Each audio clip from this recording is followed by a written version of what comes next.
So now let's see the smart links here. On the left we have the option smart links. These options make you create new smart links. So you have to click on create new smart links. Of course, you have to agree to the term of service and click on continue.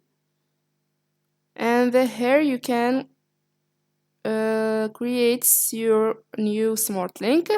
We have general. We can choose the name of the link.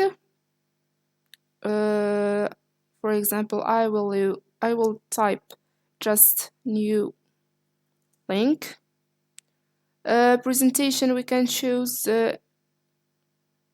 display interstitial or link directly to offers. I'll keep it to link directly to offer. We have advanced. We have a lot of options, no offers, and revised actions.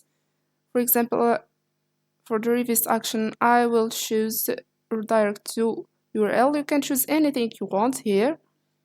And I will click here and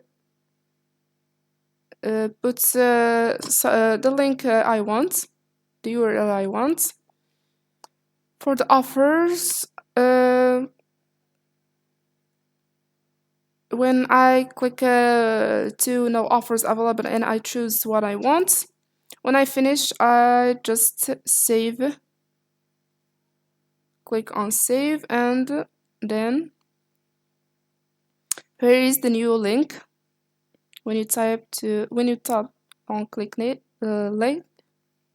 on get link, sorry, this is your link, the link you create, and done. So friends, that's all we have for you today. Thank you for watching and don't forget to like and subscribe. Thank you so much. Goodbye.